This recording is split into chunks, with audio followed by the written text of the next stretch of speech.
আসসালামু আলাইকুম এভরিওয়ান। আজকে আবার চলে আসলাম মুরাদ এডুকেশন পেজের পক্ষ থেকে দ্বিতীয় নম্বর ক্লাসে। তো আমি কালকে বলে রেখেছিলাম যে আমাদের আজকের ক্লাসটা হবে ওয়ার্ক পাওয়ার এনার্জি চ্যাপ্টার, অর্থাৎ ফিজিক্স ফার্স্ট পেপার বই, এইচএসসি লেভেলের ফিজিক্স ফার্স্ট পেপার বইয়ে যে চ্যাপ্টার আছে ওয়ার্ক পাওয়ার এনার্জি, এই যে চ্যাপ্টারটা এইটা নিয়ে আমরা কিছু আলোচনা করব। তো আজকে আলোচনা করার আগে আমাদের কালকে যে খবরটা ছিল যে এইচএসসি 2024 পরীক্ষা বাতিল হবে, তো সেই সম্পর্কে আমি কিছু কথা বলে রাখি। তো তোমরা যারা এইচএসসি 24 ব্যাচ, এইচএসসি 24 ব্যাচ, তারা একটু সমস্যায় পড়বা এই রেজাল্টের জন্য। আসলে ইন্টারমিডিয়েটের রেজাল্টটা কিন্তু ডিপেন্ড করে, ইন্টারমিডিয়েটের রেজাল্টটা তোমাদের যে এইচএসসি রেজাল্টটা, এইচএসসির যে জিপিএটা, এই জিপিএ কিন্তু মূলত তোমার জিপিএটার জন্য তুমি কোন কোন জায়গায় পরীক্ষা দিতে পারবা, চান্স তো দূরের কথা, তুমি কোন কোন জায়গায় পরীক্ষা দিতে পারবা এই জিনিসটা ম্যাটার করে তোমার ইন্টারমিডিয়েট জিপিএ আর তোমার এসএসসি জিপিএ। এখন ধরো তোমাদের, আমি বলে রাখি, যদি তোমাদের সাবজেক্ট ম্যাপিং অনুযায়ী তোমাদের রেজাল্টটা দেয় তাহলে তোমরা একটু বেশি সমস্যায় পড়বা। এখন ধরে নাও এসএসসি তে কারো কারো কারো রেজাল্ট ধরো তোমার জিপিএ 5 ছিল, জিপিএ 5 ছিল, আমি ধরলাম যে পিসিএম ফিজিক্স কেমিস্ট্রি ম্যাথ আর একটা ধরলাম বায়োলজি, এটাতে 5 ছিল। এখন ইন্টারমিডিয়েট লাইফে উঠে ওই ভালো স্টুডেন্টটাও অনেক খারাপ হয়ে যেতে পারে, এরকম অভিজ্ঞতা আমার আছে। তো ধরো এসএসসি তে তুমি খুব ভালো রেজাল্ট করলে, এখন ইন্টারমিডিয়েটে তুমি পড়াশোনা করোনি, এই ইন্টারমিডিয়েটে পড়াশোনা না করার জন্য তুমি ইন্টারমিডিয়েট, এটা ছিল তোমার এসএসসি আর এটা আসলে তোমার এইচএসসি।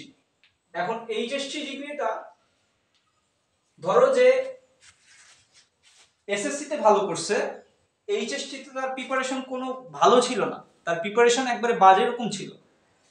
এখন সাবজেক্ট ম্যাপিং অনুযায়ী যদি তোমাদের গ্রেড পয়েন্টটা দেয় তাহলে সে এসএসসি তেও যেই ফিজিক্স কেমিস্ট্রি ম্যাথ বায়োলজিতে জিপি 5 পাইছিল, ওই খারাপ স্টুডেন্ট ইন্টারমিডিয়েট লাইফে উঠে খারাপ স্টুডেন্ট সেও কিন্তু তোমার ফিজিক্স কেমিস্ট্রি ম্যাথে তোমার এখানে তাদের 5 পয়েন্ট থাকবে।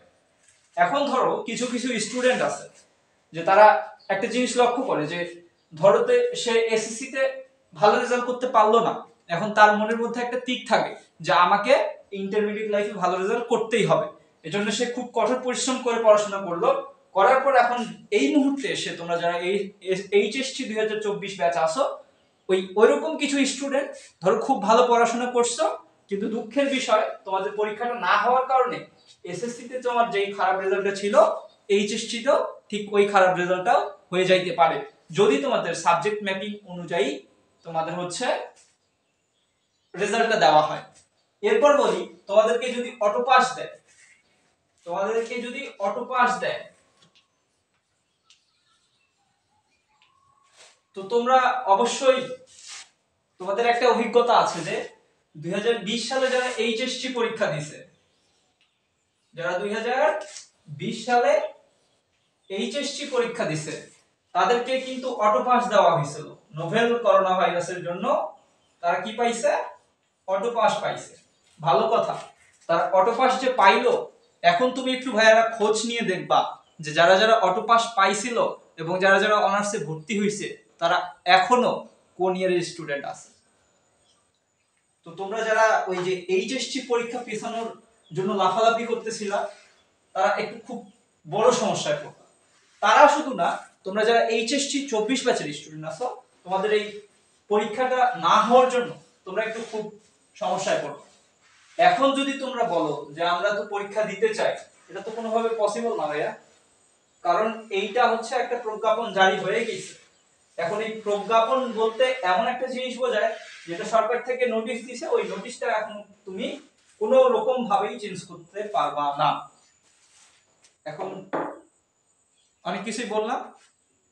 তো এখন তোমাদের কাজ হচ্ছে যে এইচএসসি রেজাল্টের দিকে ফোকাস না করে এখন তোমাদের সামনে যেহেতু অ্যাডমিশন টেস্ট, এজন্য তোমাদেরকে অ্যাডমিশন টেস্টে ফোকাস করতে হবে।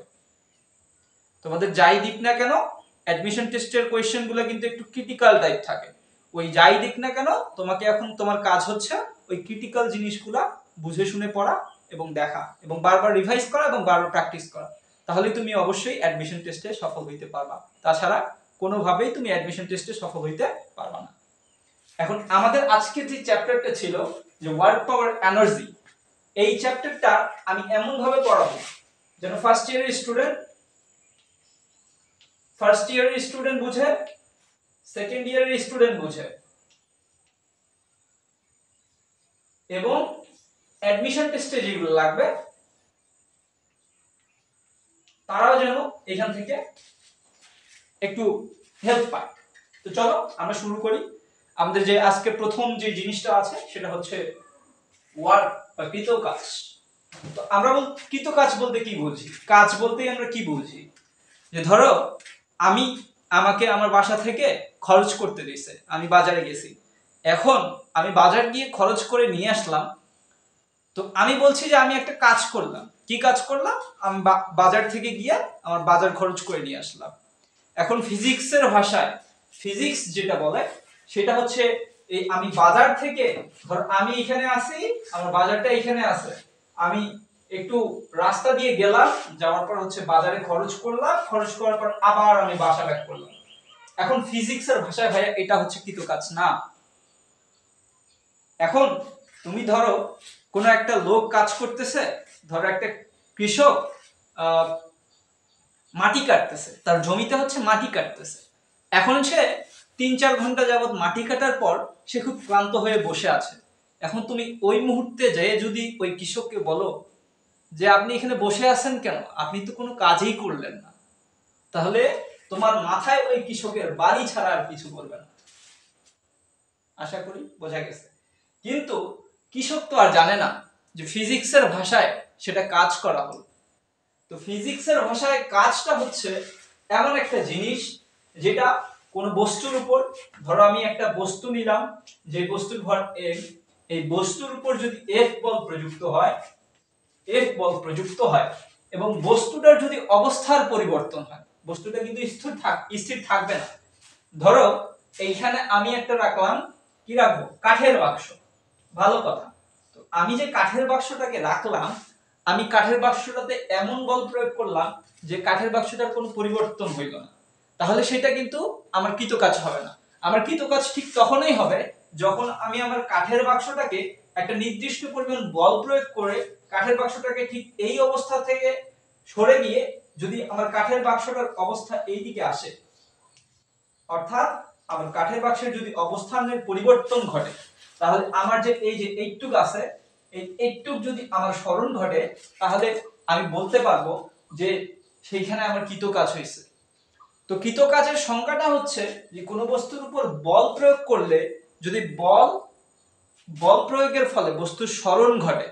এখন স্মরণ ভাইয়া তুমি বল প্রয়োগ করলা ধরো এই দিকে, এখন তোমার স্মরণ ঘটলো এই দিকে, তাহলে কি তোমার কাজ হবে না? অবশ্যই হবে। সেটা হচ্ছে ঋণাত্মক কাজ হবে। তো ওইটার দিকে আমরা একটু পরে যাচ্ছি, আমি কাজের সংজ্ঞাটা দেই। তো তুমি যখন কোন একটা বস্তুর উপর বল প্রয়োগ করতেছো, বল প্রয়োগ করার ফলে বস্তুটার স্মরণ ঘটতেছে, তখন সেটা ওই বল এবং স্মরণের, বলের দিকে স্মরণের যে উপাংশটা আছে সেইটার গুণফলকে বলা হচ্ছে কৃতকাজ। এখন ধরো তুমি কি করবা, তুমি একটা, এটা দিলাম আমি তোমাকে একটা আনত তল, আনত তলে এখানে আমি ওই ঠিক ওই বস্তুটাকেই দিলাম। এখন তুমি বল প্রয়োগ করতেছো এই যে এই দিকে, বল প্রয়োগ করতেছো এই দিকে, কিন্তু তোমার স্মরণটা ঘুরতেছে কিন্তু এই দিকে।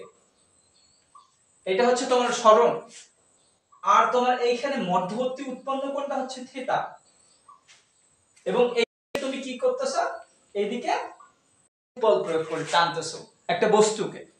তো এখন তোমার তাহলে এইখানে কৃতকাজ কি হবে? তুমি তো একটা সরলরৈখিক পথে কৃতকাজের জন্য সূত্র যে W সমান হচ্ছে F * S। এখন তাহলে তুমি এইখানে কি লিখবা? তুমি তোমার বল হচ্ছে এইদিকে, বল প্রয়োগ করা হচ্ছে আনত তলের দিকে, কিন্তু তোমার সরণটা তো এইদিকে যাচ্ছে, তাহলে তোমার হচ্ছে ওই যে আমি বলছিলাম যে বল এবং বলের সরণের যে উপাংশটা সেই সেই দুইটার হচ্ছে গুণফলটাকে বলা হচ্ছে কৃত কাজ। তাহলে আশা করি বোঝা গেছে যে আমার বল করতেছে এইদিকে এবং সরণটা আমার এইদিকে করতেছে, ঠিক আছে, কিন্তু সরণের যদি আমি এইদিকে একটা উপাংশ নেই, তো যারা ফার্স্ট ইয়ারের স্টুডেন্ট আছো, যারা একবারই ফার্স্ট ইয়ার স্টুডেন্ট, তার জন্য আমি একটা জিনিস আলাদাভাবে করে দেখাই। ধরো তুমি একটা কোনো বস্তুকে এফ বলে এইদিকে টান, এফ বলে টানার ফলে তোমার ভূমির সাথে ওই বস্তুটাকে তুমি থিটা ডিগ্রি করে টানতেছো, ভালো কথা, থিটা ডিগ্রি করে টানতেছো, তো কি হইছে? এখন কথা হচ্ছে যে ওই বস্তুটা, তুমি যে বস্তুটাকে টানতেছো সেই বস্তুটার ভূমি বরাবর কতটুকু বল প্রয়োগ করবে, মানে আনুভূমিক বলের উপাংশটা কত হবে, আনুভূমিক বলের উপাংশ হচ্ছে f cos থিটা হবে। এখন কেন আমি cos থিটা দিলাম? তো তোমার যেহেতু আনুভূমিক ভাবে চলতেছে, তো এইদিকে ধরো তার সরণটা ঘটতেছে এইখানে s, এটা আমি কৃত কাজে চলে গেলাম আবারো, তো বল প্রয়োগের ফলে আবার থিটা ডিগ্রি কোণে আমি বলটাকে টানতেছি, তাহলে আমার ঠিক এই বরাবর ওই বস্তুটা অনুভব করবে f cos থিটা, দেখবা যেটা সঙ্গে এটা আছে সেটা cos থিটা অনুভব করবে। কি বললাম? আছে আনুভূমিক বরাবর থিটা আছে, সুতরাং আনুভূমিক হচ্ছে আর যেখানে থিটা নাই, তার মানে এটা হচ্ছে কি আমার 90 মাইনাস, এই এই কোণটা হচ্ছে 90 ডিগ্রি মাইনাস থিটা। এখন তুমি এটা যদি নাও, তাহলে ধরো তুমি এটা নিলা f cos 90 degree minus theta, এখন ভাইয়া দেখো যে cos 90 degree minus theta equals to কিন্তু sin থিটা হয়ে যায়, তাহলে তোমার f sin থিটা। তো আশা করি বোঝা গেছে যে আনুভূমিক দিকে বা যার সাথে থিটা আছে তার সাথে হচ্ছে cos থিটা, আর যার সাথে থিটা নাই সেটা হচ্ছে sin থিটা। এই জিনিসটা তোমরা যারা ফার্স্ট ইয়ার লেভেলে আছো তারা একটু আগে নোট করে রাখতে পারো, আমি মিশাই দিই। তো আমার কাজ হচ্ছে জাস্ট এই উপাংশটা বোঝানো যে কোন দিকে cos থিটা আর কোন দিকে হচ্ছে sin থিটা, তার মানে যেই বরাবর উৎপন্ন কোণ আছে ঠিক সেই দিক বরাবর হচ্ছে cos থিটা, আর যেই দিক বরাবর উৎপন্ন কোণ নাই মানে 90 ডিগ্রি মাইনাস থিটা হবে, তো ঠিক সেই বরাবর হচ্ছে sin থিটা হবে। তো বলের উপাংশটা এটা বোঝা, এটা তোমাদের ভেক্টর চ্যাপ্টারে আছে। দেখো এটা আমার বোঝানোর কাজ হচ্ছে যে আমার সরণটা আছে এই দিকে, এখন থিটা কোণে সরণটা ঘটতেছে, তার মানে আমি এই যে বল বরাবর আমার সরণের উপাংশটা কি হবে ভাইয়া? এই যে এখানে যেহেতু থিটা আছে, তার মানে এই দিক বরাবর আমার কি আছে s cos থিটা, কারণ আমার সরণের উপাংশ। এখন তাহলে তুমি আমি কৃত কাজের সংখ্যাটা কি বলছি? কৃত কাজের সংখ্যাটা বলছিলাম হচ্ছে যে বলের সঙ্গে বলের দিকে সরণ উপাংশের গুণফল, এই যে s এটা হচ্ছে গুণফলটা হবে। তো আশা করি কৃত কাজের কনসেপ্ট বোঝা গেছে। কৃত কাজ কমপ্লিট হয় নাই, আমাদের কৃত কাজের অনেকগুলো ফর্মুলা আছে। এখন দেখো তো আমি একটা বস্তুকে এইটা বস্তুটা আমার আছে এখানে, তো এই বস্তুটাকে আমি একটু বল প্রয়োগ করলাম, বল কিন্তু ভেক্টর রাশি, সুতরাং হচ্ছে বলের মাথায় ওই যে ভেক্টর চিহ্ন, দেন বল প্রয়োগ করার ফলে বস্তুটা আমার এই দিকে ধরো আমার এখানে dr দূরত্ব সরণ হইল, dr বা ds। তো দেখো আমরা কি বলছি, বল আর সরণের গুণফলটাই কি কৃত কাজ। তাহলে ধরো তুমি যে dr দূরত্ব সরণ ঘটলো, তার মানে তোমার অবশ্যই হালকা কিছু একটা কাজ হইছে, কারণ তুমি হালকা যে তার বস্তুটার স্থান পরিবর্তন করাইছো, এই হালকা স্থান পরিবর্তন করানোর জন্য তোমার হচ্ছে বস্তুটার হালকা কাজ হইছে। তো আমরা এটাকে প্রকাশ করলাম এই dw দ্বারা, dw দ্বারা। তাহলে dw আমার কি আসতেছে এই যে ভেক্টর ইনটু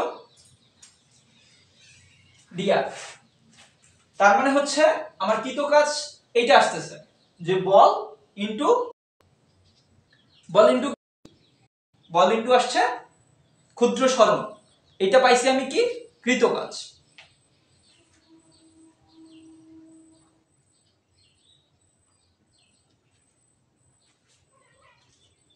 তো তুমি সরণটা যে পাইছো, সরণটাও একটা ভেক্টর রাশি, তাই তো? এখন এই ক্ষুদ্র কাজটাকে একটু বৃহৎ পরিসরে করব, ক্ষুদ্র কাজটাকে কি করব, একটু বড় করব বা বাড়াবো। এজন্য আমাদেরকে কি করতে হবে, কোন ছোট জিনিসকে বড় করার জন্য আমরা ব্যবহার করি যোগজীকরণ। কোন ছোট জিনিস বা ক্ষুদ্র জিনিসকে বিবর্ধিত করার জন্য বা বড় করার জন্য আমরা সেটা কাজটা করি, সেটা যোগজীকরণ। সুতরাং আমরা দুই দিকে একটা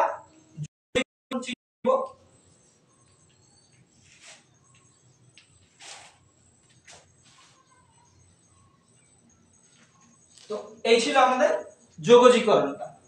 তো এই DW ক্ষুদ্র জিনিসকে বড় করলে অবশ্যই আসবে জিনিস কৃত কাজ। এখন আমি এইটাই রাখলাম, এফটাকে তুমি চাইলে বাইরে নিয়ে যেতে পারো।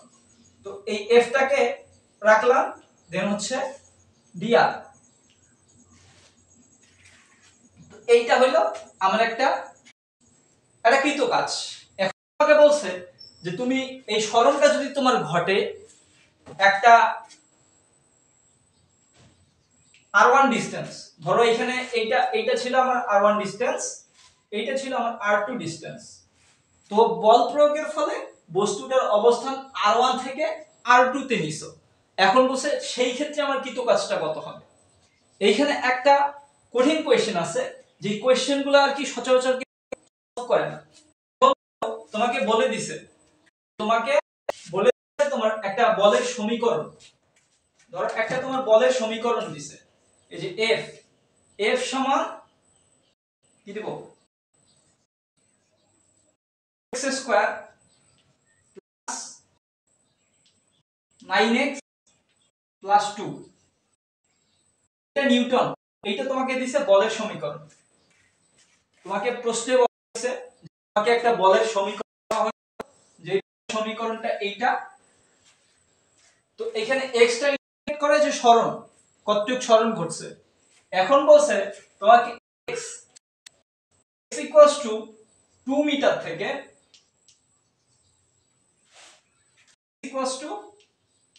5 মিটার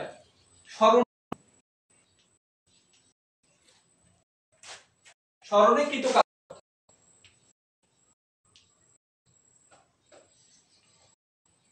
তো এইটা হচ্ছে একটু অ্যাডমিশন লেভেল টাইপের কোশ্চেন। তোমাকে একটা বলের সমীকরণ দিছে, যে বলের সমীকরণে বলে দিছে যে x টা হচ্ছে সরণ নির্দেশ করে। এখন এই x তোমাকে সরণের একটা মান দিছে, নির্দিষ্ট মান, বলছে সরণ 2 মিটার থেকে 5 মিটার সরণে, x 2 মিটার থেকে 5 মিটার সরণে বলছে তোমার কৃত কাজটা কত হবে। এখন তুমি তো ভাবে গেলা যে আমরা এতদিন বলছি যে আমাকে বল দিছে একটা, দিছে 50 নিউটন, আমার সরণ ঘটছে 5 মিটার। এখন তুমি এতদিনে যে প্রশ্নগুলো সলভ করছো যে কৃত কাজ সমান 1, তুমি ডাইরেক্ট বলে দিলা যে ভাইয়া কৃত কাজ হচ্ছে আমার 50 * 5 মানে 250 জুল। এখন তুমি এতদিন সমস্ত প্রশ্নের অ্যান্সার করছো, আর যারা এখন একজন টেস্টে যাবা তাদেরকে এই যে কঠিন কিছু কোশ্চেনের আনসার করতে। তো তুমি দেখো তুমি এতদিন যে 50 নিউটন, কিন্তু এখন তোমাকে এখানে দিয়ে দিল একটা বলের সমীকরণ যে 4x² + 9x + 2। এখন তুমি করছো যে ভাইয়া প্রশ্নে কি এরা পাগলামি করছে নাকি আমি পাগল হয়ে গেছি। তো কথাটা হচ্ছে তুমি নিজেই পাগল হয়ে গেছো, কারণ এটা একটা লজিক্যাল কোশ্চেন এবং এটা একটা খুব সুন্দর কোশ্চেন এবং একটা সহজ প্রশ্ন।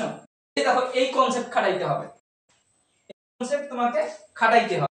এখন তোমাকে বলের সমীকরণ যেটা দিছে সেই সমীকরণটা ক্লিয়ার, তখন সমীকরণ তোমাকে যোগীকরণ করতে হবে। যোগীকরণের পর এই যে তোমাকে লোয়ার লিমিটটা দিছে 2 মিটার আর লিমিটটা দিছে 5 মিটার, তখন তোমাকে লিমিট বসায় কিন্তু কাজ করতে হবে। চলো সলভ করতে। তো এগুলোর জন্য আমি জাস্ট এই ইকুয়েশনটাকে রাখবো, এটা মিশাই দিব, আমাদের হয়ে গেছে। এটা আমি জাস্ট এই কনসেপ্টে রাখবো যে এই w সমান হচ্ছে আমার লোয়ার লিমিট r1 আপার লিমিট r2 f * dr। এই drটা কিন্তু বোঝাচ্ছে যে তোমার ওই ক্ষুদ্র সরণ যেটুকু হইছে। তো চলো এই প্রশ্নের সলভটা করা যাক। তো আমার এটা তো আমার কৃত কাজ, তাই না? যে w সমান কি ইন্টিগ্রাল অফ এই যে f ভেক্টর ইনটু এখানে হচ্ছে আমার dx। ওকে, তো লোয়ার লিমিটটা ধরলাম আমি x1, আপার লিমিটটা ধরলাম x2। এখন তোমার কাজ হচ্ছে x1 x2, তোমাকে কৃত কাজের সমীকরণ কি দিছে? 4x² plus 9x plus 2। তো এই ছিল হচ্ছে তোমার কৃত কাজের যে সমীকরণ, তার সাথে আছে একটা dx। এখন তোমরা যারা সেকেন্ড ইয়ার স্টুডেন্ট আছো তারা অবশ্যই এই ইন্টিগ্রেশনটা পারবা, কিন্তু যারা ফার্স্ট ইয়ারের স্টুডেন্ট আছে তাদের জন্য আমি বলে রাখি যে integration of x into dx এটার জন্য তোমার সলভ হবে, ধরলাম আমি এটা x to the power n ধরলাম, x to the power n into dx। তাহলে সেই ক্ষেত্রে হবে তোমার ইন্টিগ্রেশনের রেজাল্ট হবে x to the power n plus 1 divided by n plus 1। তার মানে তোমার x টু দি পাওয়ারের উপর যত পাওয়ার থাকবে সেটা হবে x টু দি পাওয়ার ওই পাওয়ারের সঙ্গে 1 যোগ, আর নিচে হবে ওই পাওয়ারটা প্লাস 1 যোগ। তাহলে তোমার ওই ইন্টিগ্রেশনের রেজাল্ট আসছে, মানে আসবে। তাহলে এখানে তুমি দেখো তো, তুমি এইটা হচ্ছে এই লিমিটটা রাখলা, তোমাকে এই যে x1 এর মান কিন্তু হচ্ছে 2 মিটার, আর ওই x2 এর মানটা কিন্তু হচ্ছে 5 মিটার। এখন আমরা যদি এইটাকে ইন্টিগ্রেশন করি তাহলে এখানে আমার আসতেছে 4 একটা ধ্রুবক সংখ্যা, দেন x² এর জন্য x³ divided by 3 plus 9x এর জন্য হচ্ছে 9 ইনটু x²/2 প্লাস এইখানে যখন দেখবা যে তোমার জাস্ট একটা ধ্রুবক সংখ্যা আছে, ধ্রুবক সংখ্যার সাথে ধ্রুবক সংখ্যার অন্তরীকরণটা হবে, মানে এই যে ইন্টিগ্রাল অফ 1 ইনটু dx, তখন তোমার এই অ্যানসারটা আসবে হচ্ছে x প্লাস c। এখানে প্লাস c দিয়ে নেই, তো এখানে যখন লিমিট দেওয়া থাকবে না তখন প্লাস c হবে। দেখো এখানে তুমি ধ্রুবক সংখ্যাটা একটা তুমি ইন্টিগ্রাল করতেছো, ধ্রুবক সংখ্যাটার জন্য ইন্টিগ্রালের রেজাল্টটা হবে তোমার যে ওই যে ভেরিয়েবল বা চলকটা আছে ঠিক সেই চলকটাই বসবে। এখন দেখো এই যে 2 এর জন্য তাহলে আমার ইন্টিগ্রালটা কি হবে 2 ইনটু ওই x। এই ছিল আমার এই যে এইটুক অংশের এই যে এইটুক আছে এইটুক অংশের অন্তরীকরণ। এখন আমার লোয়ার লিমিট ছিল x1, আপার লিমিট ছিল x2। এখন তোমার কাজ হচ্ছে তুমি এই যে এইটা যেটা আছে হালকা একটু ক্যালকুলেশন করতে পারো, অথবা তুমি ডাইরেক্ট মান বসাইতে পারো যে আমার 4/3 ইনটু, এখন কাজ হচ্ছে প্রথমে x2 এর যে ভ্যালুটা আছে এইটাকে বসাইতে হবে, বসানোর পর বিয়োগ তোমাকে x1 এর ভ্যালু এই x এর জায়গায় দিতে হবে, তাহলে তোমার হচ্ছে এই রেজাল্টটা আসবে। তাহলে তুমি এখানে পাচ্ছ x³ এর জায়গায় x2 এর ভ্যালু ছিল 5, তাহলে এটা গুণন হচ্ছে 5 এর উপর কিউব প্লাস 9 ইনটু 5 এর জন্য x² divide by 2 plus 2 into 5। তুমি এইটা একটা লাইন পাইছো, তার সঙ্গে বিয়োগ দিয়ে এখন তোমার x1 এর ভ্যালুটা দিতে হবে। এই ছিল হচ্ছে লিমিটের যে অংশটুকু। তো একটু বসাই তোমরা ক্যালকুলেশন করে দিবা, ক্যালকুলেশনে ওয়ার্কের आंसर যেটা আসবে, যে মানটা আসবে সেটা হচ্ছে তোমার आंसर। তো আশা করি বোঝা গেছে যে এই টাইপের কিছু কোশ্চেনগুলো তোমার অ্যাডমিশন টেস্টে দিয়ে রাখবে। এই অ্যাডমিশন টেস্টে যখন তুমি এগুলা প্র্যাকটিস করবা না, যখন তোমার প্র্যাকটিসের অভাব থাকবে, তুমি অ্যাডমিশন টেস্টে যায় তখন ওই যে পরীক্ষার হলে গিয়ে তারা গুনবা যা আমি এতদিন কি করছি, প্র্যাকটিস দেই নাই। এগুলো তোমার হচ্ছে ইসাহাক স্যারের বইয়ে একটা মেবি এই টাইপের একটা কোশ্চেনের आंसर আছে। তাহলে এগুলা প্রশ্ন তোমাকে বেশি বেশি প্র্যাকটিস করতে হবে, যেগুলো একটু ক্রিটিক্যাল প্রশ্ন বইয়ের ভিতরে আছে, কিন্তু এমন জায়গা আছে যে প্রশ্নগুলো সচরাচর হচ্ছে তোমাদের মানে নজরে কম আসে, সেই প্রশ্নগুলো হচ্ছে তোমার অ্যাডমিশন টেস্টে দিয়ে যায়। আর অ্যাডমিশন টেস্টের একটা জিনিস হচ্ছে যে তুমি অনেক ভালো স্টুডেন্ট, তুমি পারো অনেক ভালো, তুমি অ্যাডমিশন টেস্টে কোশ্চেনগুলো পাচ্ছো ভালো, কিন্তু তোমার প্র্যাকটিসের অভাবে টাইম ম্যানেজমেন্ট নাই, তুমি আর পারতেছো না তখন তোমার মাথা ঘুরে যাবে যে 30 মিনিট পর আমি কিছু থেকে এমসিকিউ দাগাইতে পারি নাই, তাহলে আমি 100টা এমসিকিউ কিভাবে দাগাবো। তখন তুমি ঘাবড়ে যাবা, ওই ঘাবড়ে যাওয়ার ফলে তোমার আর পরীক্ষাটা বাকি পরীক্ষাটুকু ভালো হবে না। এজন্য তোমাদের যে মেইন কাজটা হচ্ছে, ফার্স্ট ইয়ার হোক সেকেন্ড ইয়ার হোক অ্যাডমিশন টাইপের হচ্ছে স্টুডেন্ট হোক, তোমাদের সবাইরে প্রথম কাজ হচ্ছে তোমাদেরকে মানে সেই রকম করে প্র্যাকটিস করতে হবে, যেন ওই প্র্যাকটিসের কোনো অভাবের কারণে পরীক্ষার হলে তোমার কোনো অ্যান্সার মিস না যায়। আশা করি এই জিনিসটা বোঝা গেছে।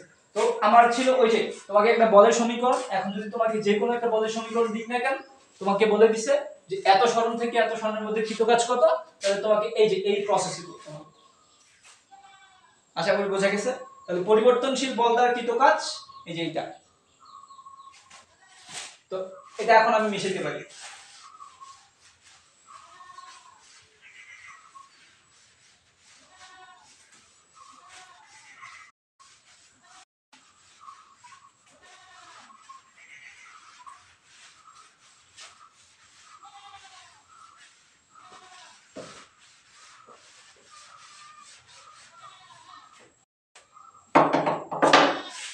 তো দেখো তোমাদের আরেকটা প্রশ্ন, যে কৃত কাজ সমান তো এটা পাইছো তাই না, যে w সমান হচ্ছে f vector dot r vector, মানে বলের সরণের ডট গুণফল যেটা, মানে যেহেতু তুমি পাইছো যে w সমান হচ্ছে কি fs cos θ না, আমি এখানে সরণটা s দ্বারা দেখাই দিয়েছিলাম। তো এই fs cos θ কে তুমি লিখতে পারো যে f vector dot s vector. তো বলের সরণের ডট গুণফলটাই হচ্ছে তোমার কিন্তু কৃত কাজ। এখন তোমাকে আরেকটা প্রশ্ন দিছে, তোমাকে আরেকটা কি প্রশ্ন দিছে, ধরো তোমাকে একটা বল দিছে যে f সমান, এখানে ভেক্টর একটু ইনক্লুড করে এটা দিছে, x সমান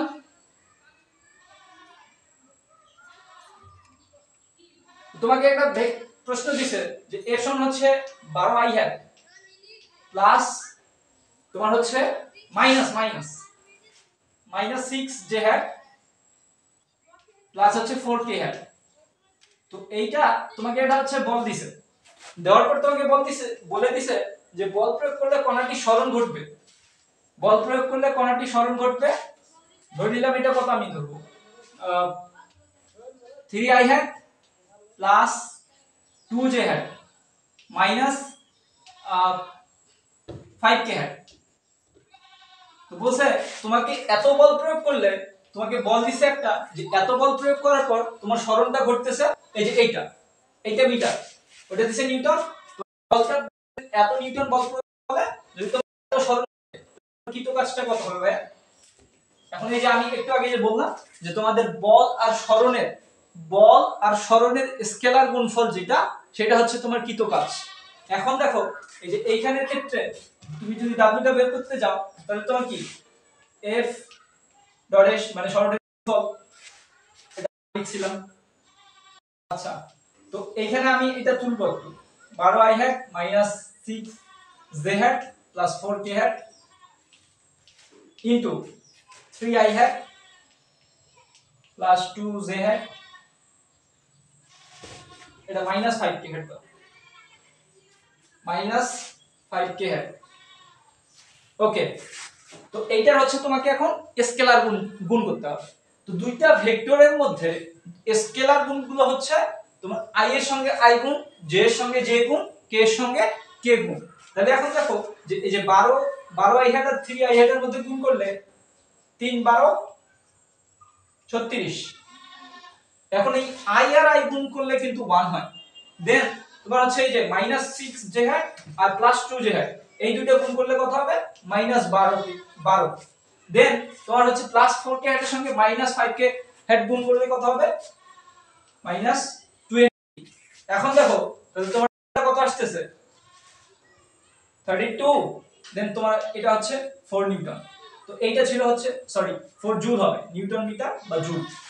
তাহলে তোমার বলছে যে তুমি এত বল প্রয়োগের ফলে যদি তোমার এত সরণ ঘটতেছে, তাহলে তোমার কৃত কাজ কত, এই যে গুণ করে কাটাকাটি ফাটাফাটি করে দেন হচ্ছে আমার রেজাল্ট আসলো কত 4 জুল। এইটা ছিল আমার আনসারটা। এরকম কিছু কোশ্চেনে তোমাদের প্র্যাকটিস করতে হবে।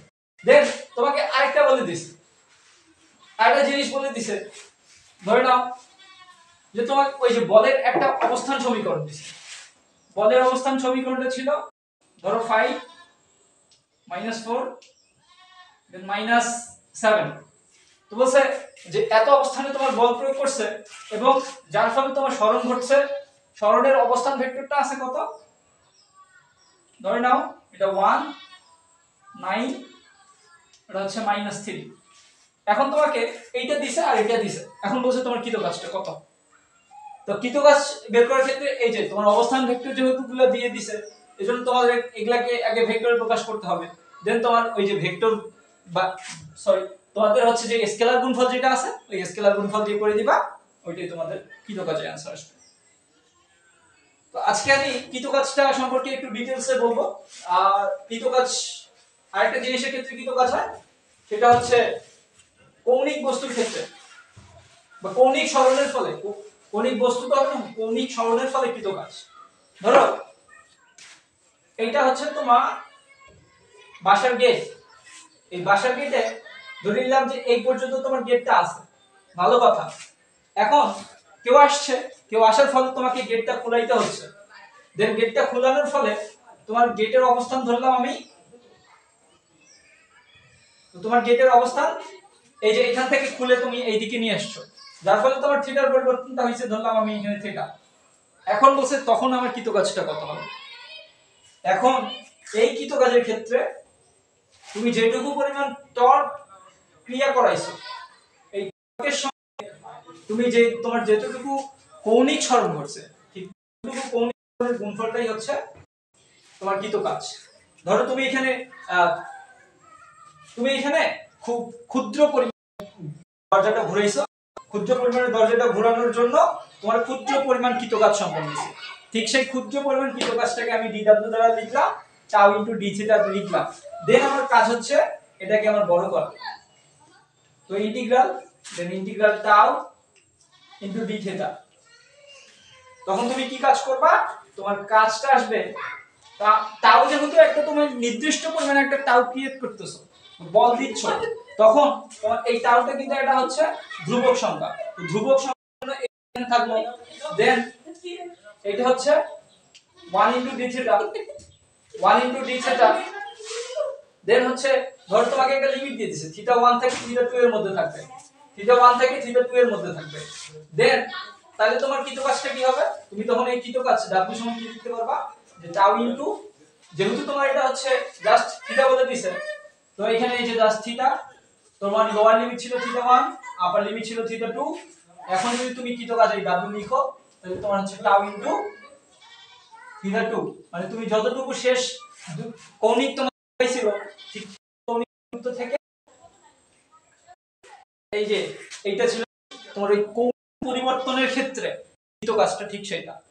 এখন ধরো তোমাকে বলেছে যে তুমি একটা দরজাকে 2 পাই ডিগ্রি করে ঘোরালে, ধরো তুমি একটা দরজাকে কোন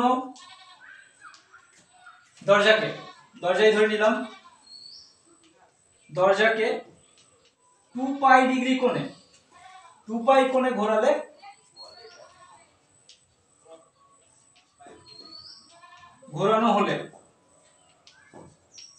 হলে বুঝে 50 নিউটন 50 জুল সরি 50 জুল কৃতকাজ সম্পন্ন হয়।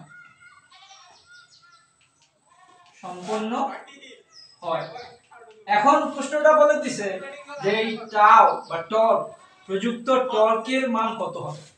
তো আমার প্রশ্ন ছিল এইটা।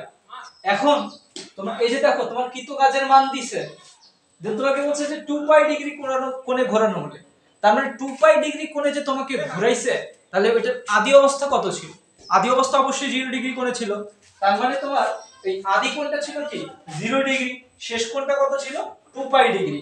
তার মানে এই যে এটা হচ্ছে তোমার সমাধানের ক্ষেত্রে 2 পাই - 0, তার মানে এই যে তোমার 2 পাই এ থাকতেছে। যে তোমাকে কৃতকাজের মান কত বলছে, কৃতকাজের মান বলে দিয়েছে 50 জুল।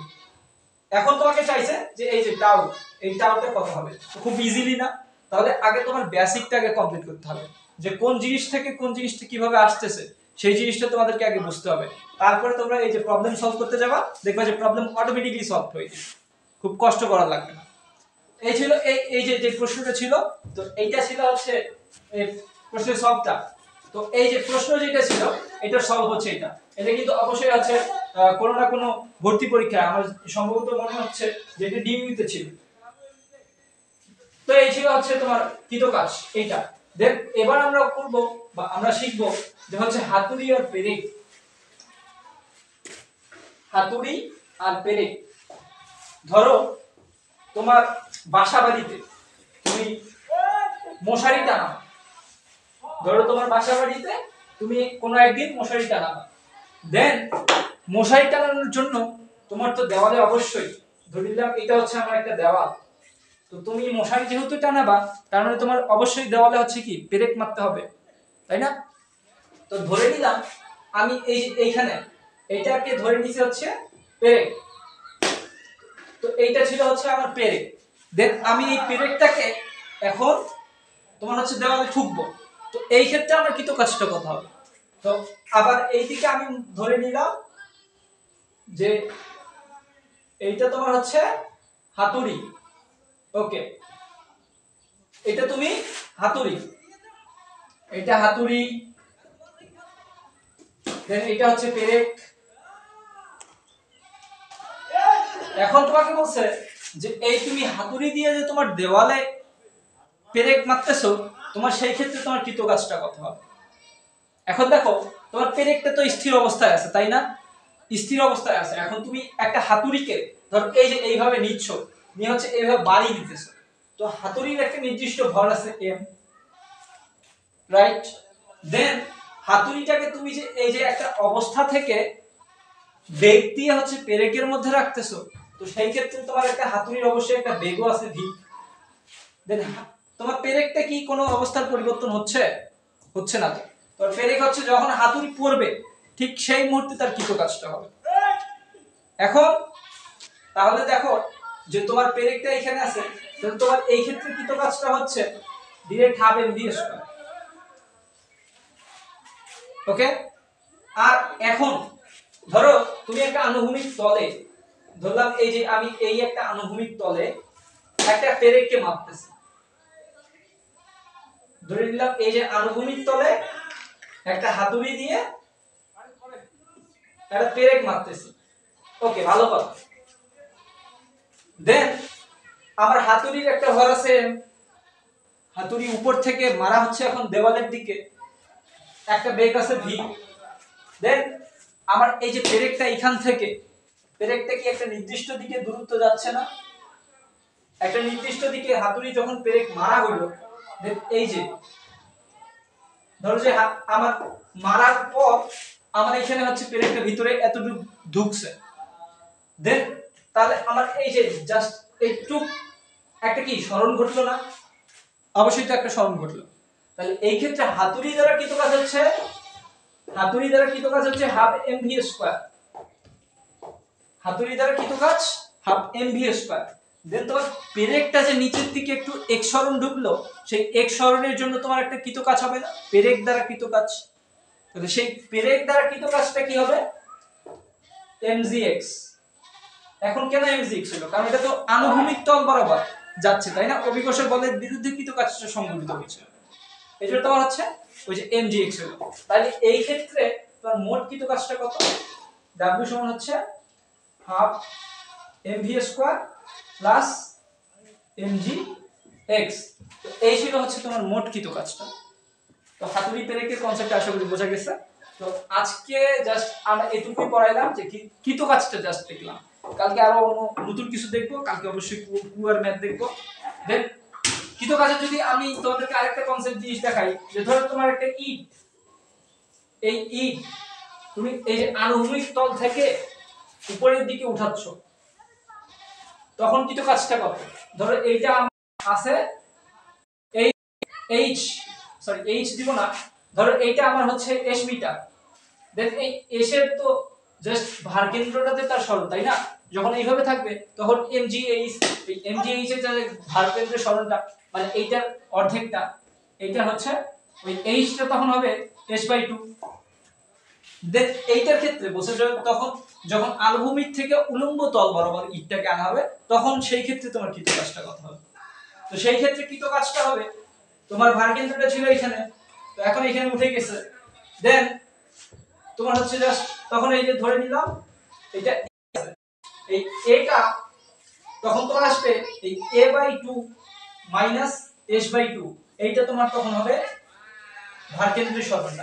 এখন কেন এইটা হইল যে a/2, দেখো এটা মিডল প্রান্তে চলে আসছে, দেন এই যে এইটুকু তুমি নিছো এইটুকু তোমাকে বাদ দাও না, তারপরে তো তোমার এই ভার কেন্দ্রের সরলতা আসবে। কালকে মোটামুটি ভার কেন্দ্রের সরলতা ভাবে জানবো যে কি থেকে কি হয়ে যাচ্ছে। তো আজকে ছিল এই যে যে বল দ্বারা কৃত কাজ কেমনে হবে, তো এইগুলা নিয়ে হচ্ছে আজকের ভিডিওটি ছিল। তো এত থেকে যারা সাথে ভিডিওটি দেখতেছিলেন এবং যে সকল অ্যাডমিশন যোদ্ধা ভিডিওটা দেখছিলেন তাদের ওই যে আমি যে একটা কোশ্চেন করাইছিলাম যে তোমাকে একটা বলের সমীকরণ দিছে যে সরণ এত থেকে এত মিটার দূরত্বে কৃত কাজটা কত হবে, ওই অ্যাডমিশন যোদ্ধারা ওই কনসেপ্টটা ওই জিনিসটা তোমাদের বেশি কাজে লাগবে। আর ফার্স্ট যে ছিল কাজ ভূমিক তলের বরাবর ছিল তোমাদের হচ্ছে ওভারঅল সবগুলো কাজে। তো এই ছিল আজকের ভিডিও। থেকে ছিলেন সকলকে জ্ঞাপন করে আমার আজকের ভিডিও শেষ করি। ধন্যবাদ সকলকে।